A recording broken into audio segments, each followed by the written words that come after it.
کچھ ہمارے مسلمان بھائی ہیں وہ کہتے ہیں کہ قرآن ٹھیک ہے، قیامت تک نہیں بدلے گا، لیکن ہمارے کچھ بھائی ہیں وہ کہتے ہیں کہ جو حدیث ہیں نہیں، ہم ان کو نہیں مانتے۔ وہ جی کچھ سالوں کے بعد، یعنی کہ 100 سال بعد، 50 سال بعد ان کا لکھنا شروع ہوئے تھے، تو وہ کیا صحیح ہیں غلط ہیں؟ تو ہم اس ڈاؤٹ میں ہیں۔ سوال: رسول اللہ صلی اللہ علیہ وسلم نے آخری خطبہ میں کیا کہا تھا کہ آپ نے کس پر عمل کرنا ہے؟ قرآن پہ اور اس کی مثل۔ اور اس کی مثل کیا ہے؟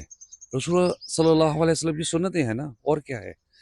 تو ہم نے قرآن کے ساتھ ساتھ جو صحیح احادیث ہے ان پر بھی عمل کرنا ہے، جیسا کہ لا الہ الا اللہ محمد رسول اللہ، اللہ کے سوا کوئی معبود نہیں، اور رسول اللہ صلی اللہ علیہ وسلم آخری نبی ہیں۔ یہی ہے۔ جب تک ہم دونوں کو اکٹھا نہیں کریں گے ہمارا کلمہ کمپلیٹ نہیں ہوتا۔ اسی طرح قرآن کے ساتھ اس کی مثل صحیح احادیث ہے۔ اب سوال یہ پیدا ہوتا ہے کہ ہمیں ضرورت ہے ان چیزوں میں جانے کی کہ کیا صحیح ہے کیا غلط ہے۔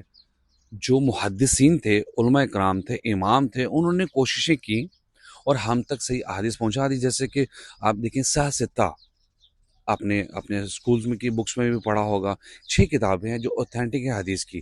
اس میں آپ کی پہلی صحیح بخاری آتی ہے، صحیح مسلم آتی ہے، جامع ترمذی آتی ہے، اس میں ٹھیک ہے، ابو داؤد آتی ہے، نسائی، ابن ماجہ۔ تو کم از کم ان کتابوں کو تو ہم پڑھیں نا۔ صحیح بخاری میں ساری آلموسٹ احادیث جو ہیں وہ صحیح ہے، صحیح ہیں۔ پھر اس ڈاؤٹ میں نہ جائیں۔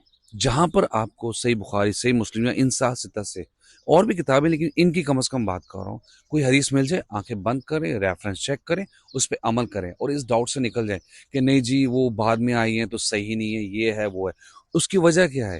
اگر آپ اس ڈاؤٹ میں چلیں گے نا تو آپ پڑھنا بھی چھوڑ دیں گے ان احادیث کو، اور اس پہ عمل کرنا بھی چھوڑ دیں گے ڈاؤٹ کی شکل میں، اور جو وہ ہمارے مولوی حضرات کہہ رہے ہیں نا ہم ان کے پیچھے لگ جائیں گے۔ تو اس سے بچنے کے لیے میں آپ لوگوں سے ریکویسٹ کرتا ہوں کہ آپ لوگ خود پڑھیں۔ انشاءاللہ share it. Thank you very much.